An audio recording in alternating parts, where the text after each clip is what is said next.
Tonight on Reporting Scotland. Warnings of 80-mile-an-hour winds and an amber weather alert as Storm Athelia makes landfall in the southwest. Progress is made in the latest Brexit talks between the Scottish and UK governments. Go. Perfect. More people are learning resuscitation techniques, helping an increasing number of heart attack victims to survive. Thankfully for me, they'd taken the time to learn CPR and I'd made a very good job of it, and I owe them my life. Also in the programme, the new Kilmarnock boss Steve Clarke says the director's vision for the club persuaded him to move to Rugby Park.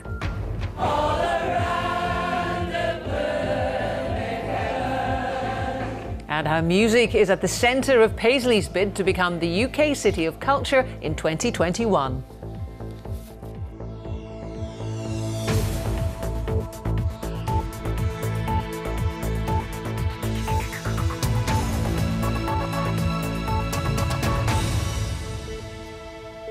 Good evening. Parts of Scotland are braced for heavy rain and winds that could reach 80 miles an hour as Storm Athelia crosses the country. There are flood warnings for coastal communities in the west, including those along the Solway coast and the Firth of Clyde. The storm is described as the most powerful ever to have come this far east in the Atlantic. Suzanne Allen reports. Athelia is coming. What she brings, no one knows yet. This was the satellite picture at 9 a.m. A whirling mass of rain, cloud and wind. She's due to hit Scotland tonight. We are already feeling the effects of ex-Hurricane Athelia. Across the southwest, some strong gusts of 70 to even up to 80 miles per hour are possible, together with some coastal flooding as well. But it's later this evening when we'll start to see the effects across western parts of the Central Belt. 10 or 11 o'clock this evening, overnight tonight, those strongest winds will then transfer further towards the east coast, towards parts of Edinburgh, by around 1 or 2 tomorrow morning. Athelia is unusual. She's been the most easterly hurricane category 3 on record. This is what's left of her, hitting the Irish shores. These pictures sent in from our weather watchers show the skies around Scotland an unusual red hue. After coming from the Azores, Athelia has collected debris from wildfires in Portugal and dust from the Sahara. An amber warning means travel could be disrupted. So far, there's major disruption to most ferries and some flights from Glasgow to Ireland are cancelled. SEPA has issued flood warnings. Apart from that, Scotland is in preparation mode. We've been working with our travel operators, the ferries to the trains to airlines, but also working with our trunk road operators who, in advance of this to be prepared, have got some plans, some additional machinery in order to remove, for example, trees that might fall over, other vegetation that might be blown onto the trunk roads and onto our bridges. But what I would say is, regardless of all the preparation we make, whether it's with the energy companies, whether it's with SEPA, whether it's with the travel operators, do expect some level of disruption and plan your journey ahead. In Ireland, winds reached 109 miles per hour. In Scotland, we could see 80 tonight. 73 miles per hour has already been recorded at Westfruch. Well, Stephen Godden is at the ferry port of Kinrine on the Galloway coast. Stephen, how severe are conditions there? Yeah, that's right, Jackie. You can see the ferry terminal lights twinkling behind me there. And I think it's fair to say in the last couple of hours or so, conditions really have deteriorated. This was always expected to be the part of the country that was going to feel the effects of Athelia the most. It's just on the edge of that amber warning that we've seen covering large parts of Ireland. And while there haven't been the sort of impact that we've seen in Ireland here, there has been an impact. You saw it there in Suzanne's report. For example, in that ferry terminal there, you might be able to see the boat there. The lights are on, but it is very much tied up. And for the moment, it is going nowhere until conditions improve. I'm also standing beside the road where, as the drivers go past here, they are facing very difficult conditions, and more widely there is a yellow warning which spreads out across the south and west of the country. So the difficult conditions not just confined to here, they're more widely spread, and they are heading northwards as well. And as you say, they are heading north and east overnight. Yes, that's right. This storm that was once a hurricane will move north and east, and with it the potential for disruption will go with it. We have, of course, the wind, but also you heard in Suzanne's report there are flood warnings in place. That too could bring problems. So there are warnings for commuters, people who are driving around tonight, but also first thing in the morning during the rush hour there, whether there might be potential problems for them, debris on the road or the rail that could cause problems. So the advice to people is before they head out in the morning is to check the situation, to check the travel reports and to be prepared, and if they do decide to go out in these conditions, ultimately to take care. Thank you very much, Stephen Galton there. And we'll have an extended weather forecast at the end of the programme.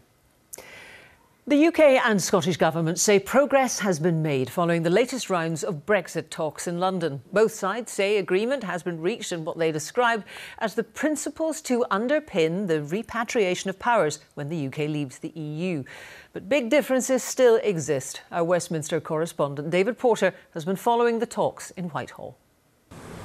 A new week and a fresh round of Brexit talks. For Scotland's Brexit minister and his officials, this walk down Whitehall is now becoming a well-worn path. Today the sun was out, so that makes everyone feel a bit better. The question, does the mild autumn weather indicate a thaw of relations between London and Edinburgh? Well, I'm always interested in making progress. There are issues that we have to resolve today, and there are issues which clearly we'll go on discussing. But on the European issues, I think we need to know what the UK government's intentions are. Guarded optimism too before the talks from the UK government. I think there is a real will on all sides to make progress. Of course we don't agree on everything, but I think that we are moving in the right direction. But no one thinks this or Brexit in general will be easy. The Prime Minister is having to get more involved. Tonight she's in Brussels putting the UK's case to those who call the shots in Europe. Despite the show of camaraderie for the cameras, Theresa May's cabinet is deeply split over Brexit, with regular briefing wars breaking out from both sides. And the Scots, the Welsh and the Northern Irish are all wanting their say. Hence today's meeting of what's become known as the Joint Ministerial Committee. After the talks, some signs of progress. Well, I think you'll see from the principles we've agreed today that talk of a power grab is now behind us. We've agreed that obviously there needs to be ways in which we preserve the UK single market so we don't damage business in Scotland or Wales or Northern Ireland, but that we fully respect the devolution settlement. But for the Scottish Government, talking about a power grab in the past tense is going too far. There are positive things to come out of it. We agreed on the principles that would govern the frameworks that we've got to work on. We didn't agree, of course, the withdrawal bill, and we can't agree and won't agree the withdrawal bill. We made a step forward there with the principles, which we've been looking at for some time, which will allow us to judge whether frameworks are required and what they might look like. So that's positive. This evening, outside the Houses of Parliament, a pro-EU demonstration. In this argument, everyone wants to be seen and heard. David Porter, reporting Scotland, Westminster. Police have named a 12-year-old boy who died after being crushed by a wooden pole in a village near Kilconnell in Dumfries and Galloway. Kieran Esquerdo died at the scene of the accident in an area of open ground in his home village of Kellerholm yesterday afternoon. He'd been playing with friends at the time. A man has been charged with the murder of a woman in Edinburgh at the weekend. Her body was found at a property in Dummydykes Road in the Holyrood area around 10 o'clock on Saturday morning. Police say a 52-year-old man was detained a short time later. Officers are currently working to formally identify the woman.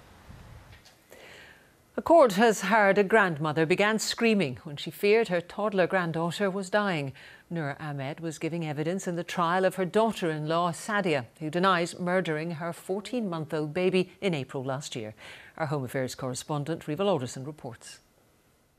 Described as happy and in good health, Inaya was taken to hospital after an incident at her home in Glasgow. She died 3 days later.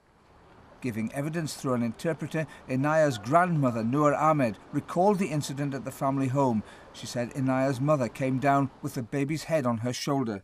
She told the jury, "I asked if Inaya had gone to sleep, and Sadia replied, 'I've put her to sleep forever.' Mrs. Ahmed described how she began screaming and saw Inaya's lips were blue. She said, "I got up to see what was the matter with Inaya. When I held her, her neck dropped to one side." Mrs. Ahmed later admitted that she hadn't told police when she'd given them a statement that Sadia had said that she had put Inaya to sleep forever. She said that was a lie and she hadn't known why she had done it. But she agreed that her son Waqas and another daughter-in-law had also told police the same lie, that Inaya had choked. Asked by the prosecutor why she was trying to protect Sadia, she said, "I don't know." Sadia Ahmed, who's 27, denies murdering her daughter by placing cushions on her face and shaking her. Rival Alderson reporting Scotland, the High Court in Glasgow. More people are reaching medical care after suffering a cardiac arrest. Figures from the Scottish Ambulance Service show 2/3 of patients who received resuscitation were alive on arrival to hospital. It's attributed the improvement to changes in response systems and access to defibrillators. Lisa Summers can tell us more. 1, 2, 3, 4. That's good, okay, don't stop, all right, just keep on going. You're giving them the best chance, all right? 1, 2, At ambulance 3, control, 4. Aidan is 1, trained to 2, talk people 3, through how they can 4. help. 1, Over 2, 3,000 people a year will have a 1, cardiac 2, arrest in 3, Scotland, 4. but only 1, 1 in 2, 20 3, survive. 4. Last year, the ambulance service changed the way it responded to 999 calls to prioritise life-threatening conditions. This is one reason, it says, why outcomes for cardiac arrest are improving. We're getting the triage right, we're identifying the most life-threatening emergencies early and responding appropriately. What we're doing is focusing on doing the right thing when we get there rather than the time it takes to get there. So patient outcomes are far more important than response times. CPR will save lives. Lock your fingers and then you're going to lean over and keeping your arms nice and straight, you're going to start compressing down. 1, the technique's 2, not 3, difficult, 4, but 5, research 6, suggests 7, many of us 8, lack the 9, knowledge 10, or confidence to use it. If you have a cardiac arrest, for every minute that you don't receive CPR, your chances of survival drop by 10%. Mike Pinkerton is lucky. One typical Saturday morning, he'd popped out to the vet. I was just so fortunate that it happened where it did. If it had been half an hour earlier, I would have been on the Crammon Promenade with my 4-year-old son. As it was, a collapse in the vets. Obviously more used to saving dogs and cats than humans, but thankfully for me, they'd taken the time to learn CPR and I'd made a very good job of it, and I owe them my life. Today at Haymarket Station, paramedics are offering everyone training in CPR. It's really good that people are teaching other people how to do it, so if there's anyone in the streets that needs help, they can just do it straight away. I know that sometimes you had to hit the chest, but that's an old person speaking, but I think it's excellent to have the instruction in a place like a station. It's very important that other people know how to do it, and if there's any emergencies around, they know what to do straight away. Charities want to see thousands more of us trained in CPR. You never know when it might help to save a life. Lisa Summers reporting Scotland, Edinburgh. External window panels are to be removed and replaced at 11 blocks of flats in Clydebank. It follows an independent review of multi-storey properties across West Dunbartonshire, ordered by the council in the aftermath of the Grenfell Tower fire. Willie Johnson reports. West Dunbartonshire Council confirmed back in June that none of its tower blocks were clad in the same material as Grenfell Tower. But despite that, the council decided to commission its own additional independent fire safety assessment of its various high-rise properties.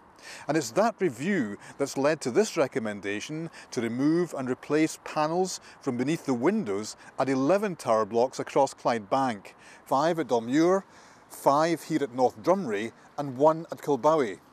Now, the council does insist that the panels in question are in no way similar to those used at Grenfell and that they do meet current building standards. However, they will be replaced as a precaution in the interest of tenant safety, and letters were delivered by hand to residents of the affected blocks this morning. The council says work is now underway to identify alternative panels and that the replacement work will start as soon as possible. It's also recommending that other councils and housing associations across Scotland with similar properties to this might consider doing their own independent fire safety assessments. Willie Johnston, reporting Scotland, Clydebank. It's 16 minutes to 7. A reminder now of tonight's top story. Up to 80-mile-an-hour winds and an amber weather alert as Storm Athelia makes landfall in the southwest. And still to come, be back, eh? The new Kilmarnock boss Steve Clarke says the director's vision for the club persuaded him to move to Rugby Park. Excuse my voice. A charity is claiming more than 1 million people in Scotland live in areas at risk of so-called transport poverty. That's when a lack of affordable transport pushes some households into buying a car they can't afford. Rebecca Curran reports. For many residents in Colbokie, the bus service to Inverness was a lifeline, but now only a handful pass through the village and none in time for commuters to make it to work before 10. Instead, residents without a car have to walk 2 miles to catch a bus on the busy A9.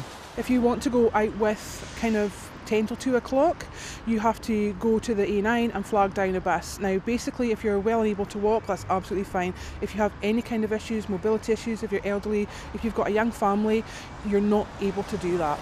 It's not far. You wouldn't think there would be an issue with getting in. It's really 20 minutes by bus, so we don't understand why it's not more available to us.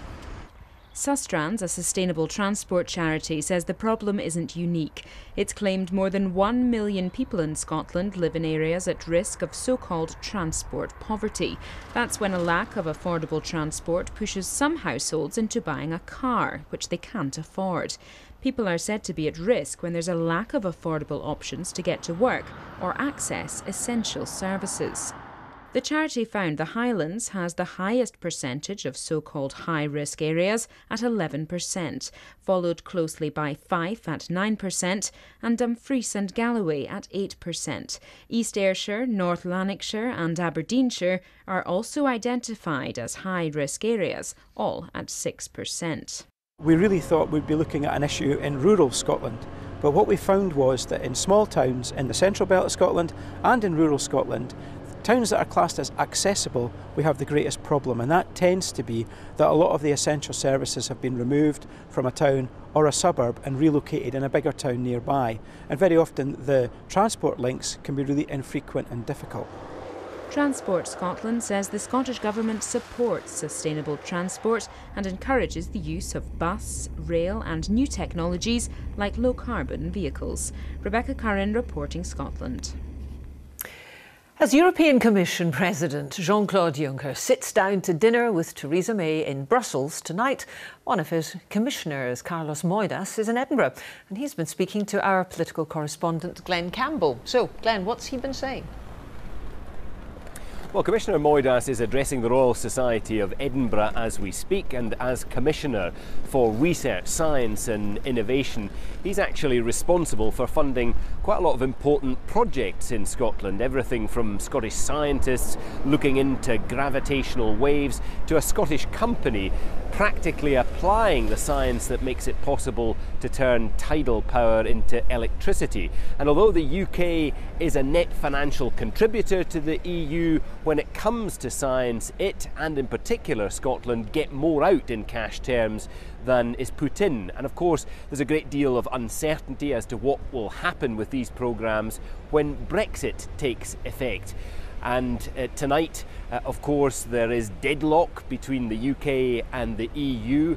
No breakthrough allowing talks over a future relationship to take place until there is more detail on the arrangements for the so-called divorce. But as you say, Prime Minister Theresa May and the President of the European Commission, Jean-Claude Juncker, are sitting down for dinner in Brussels tonight. So what chance of a breakthrough? It's normal that in a negotiation there's ups and downs, there's moments where things at least externally seem that they're not advancing and people get anxious, and but that's all part of a negotiations. And I think that in both parts, also at the level of the chief negotiator, you also have two very smart, intelligent and very unique people that I'm sure want to work for the good, and the good is to find a deal. So the EU side hope for a deal, the UK side hope for a deal, but we're told the UK government is also preparing for the possibility of a no-deal scenario, and certainly the scientific community would be very worried about the impact on that on scientific collaboration across Europe. Very much, Glenn Campbell in Edinburgh for us. Well, despite the disappointment of failing to qualify for next year's World Cup, Scotland have risen 14 places in football's world rankings. The national side are now 29th in the world thanks to a run of 3 wins and a draw in their last 4 qualifiers. They started the year in 67th place. Well, meanwhile, Kilmarnock have appointed the former West Bromwich Albion boss, Steve Clarke, as their new manager on a 2.5-year contract, following the sacking of Lee McCulloch. He left the club 2 weeks ago. Clarke says the vision and honesty of the directors at the club convinced him to take the job. Jonathan Sutherland has more. Once upon a time, it was the blue and white of Chelsea, West Bromwich Albion and Reading for Steve Clarke. So why now the move to the blue and white of Kilmarnock Football Club? Many different factors. Obviously, out-of-work football manager is the first one. So you're always looking for a job. You're looking for a way to come back in. And really, all the credit has to go to the 2 guys sitting either side of me, because they sold the club. They sold their vision of the club. They were very honest, which in this day and age in football sometimes is a trait that's missing. During his time in England, the 54-year-old Scot rubbed shoulders with some of the biggest names, as an assistant to the likes of Ruud Gullit at Newcastle, Jose Mourinho at Chelsea and Kenny Dalglish at Liverpool. As manager of West Brom, he took them to their highest ever English Premier League finish. But he was sacked in his 2nd season. At Reading, he lasted a year. I've got to be honest, I feel that I've not really had the credit I deserve for the manager's job I did at West Bromwich Albion. Took them to the highest ever finish in the Premier League, was quite good. The following season, for reasons unbeknown to me, they decided to make a quick change, which I didn't think was fair. I also took Reading to their first FA Cup semi-final in a really long time. But people lose patience very quickly these days. He's faced the challenges of the English game, the challenges of being an out-of-work manager as well. Now, another challenge, that of transforming the fortunes of a Kilmarnock side currently 2nd bottom of the Ladbrokes Premiership. Jonathan Sutherland, reporting Scotland. Judges of the UK City of Culture will begin their final assessment of the 5 contenders next week. Sunderland, Stoke-on-Trent, Coventry and Swansea are all in the running for the 2021 title. And of course, so is Paisley, the only Scottish place on the list. Our arts correspondent Pauline McLean assesses its chances. 1, 2, 3, 4! From Paolo Nutini to Jerry Rafferty, music is in the very fabric of Paisley. It may not be a city, but it has an urban heart ready for regeneration. Sadly, we still have incredible pockets of poverty in our town. We have areas of the town where 1 in 3 children are living in poverty. So a chance to really lift communities up and out of poverty, a chance to take part in civic life. All around the burning hell. Paisley has 26 choirs, many of whom gave the bid a resounding send-off. If they win, they can expect more music, more events and more visitors. And it's not just modern music. This is the oldest piece of polyphonic music in Scotland, carved on a piece of slate found in a drain in Paisley Abbey. Musician James Grant has used it for a new piece which will be performed in the Abbey this weekend. I think this is something that is in the very bones of Paisley. It's not just a piece of music, it's a piece of history. Paisley must convince the judges that its local culture can attract international attention. But that's already happening. This concert draws together musical strands from Scotland and India, just as the famous Paisley pattern did. And the feeling from the other side of the world is that Paisley has what it takes. When I started the festival 10 years ago, Jodhpur wasn't on anybody's map for anything. 10 years later, thanks to the festival, Jodhpur is now known as the most emerging tourist destination in India. So I think, you've got a lot going for you here. Paisley will hope the judges feel the same when they make a last visit next week, before announcing the winner in December. Pauline McLean, reporting Scotland, Paisley.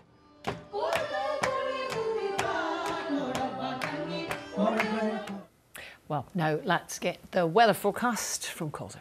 Thank you, Jackie. Good evening to you all. Well, we're already feeling the effects of the storm, as you've heard and as you've seen, and we'll continue to see those winds getting even stronger as we head through the rest of the evening. But let's look back at where this storm formed, where it was a hurricane near the Azores, spreading northwards Sunday night into today, Monday. And you can see this long plume of cloud stretching all the way across Spain and Portugal, where we dragged in those smoke particles from the recent wildfires there, as well as some Saharan dust. And what it did mean today, many of us saw some eerie skies. This scene sent in from one of our weather watchers of quite an unusual looking sun, red with all those smoke particles in the upper atmosphere. But it's actually the rest of tonight where we'll feel the strongest of those winds. Here's that deep area of low pressure progressing from Northern Ireland towards southwestern parts of Scotland, and it's the southern flank of this area of low pressure where we'll have the strongest of those gusts. There are several Met Office Be Aware weather warnings across central and southern parts of the country, but in amber, be prepared across the southwest.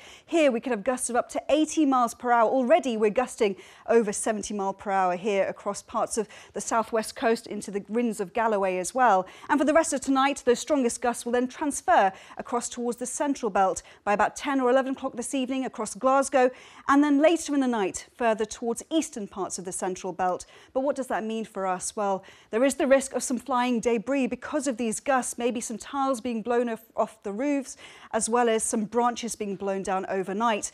And together with high tide, the risk of large waves for southwestern coastal areas in particular, and of course the risk of travel disruption for tomorrow morning's commute. So as we head through the night, we'll continue to see outbreaks of showery rain swirling around this area of low pressure as it spreads further northeastwards across the country. The strongest winds by morning further towards the east. Now, it will be a mild night, temperatures dipping to around 10 to 12 degrees. And these black circles represent the wind gusts. And even at 5 o'clock in the morning, we're still gusting up to 50 miles per hour. So difficult conditions first thing tomorrow morning. There may be some debris on the roads as well, so do plan ahead for any journeys. But the good news is conditions will improve as we head through to the afternoon. So if you're heading out around 4 o'clock, the strongest of the winds across the Northern Isles here too, we'll see some showery outbreaks of rain at times. Across the northeast as well, temperatures climb up to 13, 14 degrees, but conditions far improved across central and southern areas. The winds will tend to ease, we lose the gales, and there may even be some brighter moments too. That's your forecast. Thank you very much, Cosmo. And now a reminder of tonight's main news. 3 people have died in Ireland as Storm Athelia hit landfall with gusts of nearly 100 miles an hour. That's Reporting Scotland. I'll be back with the headlines at 10:25 from all of us. Good evening.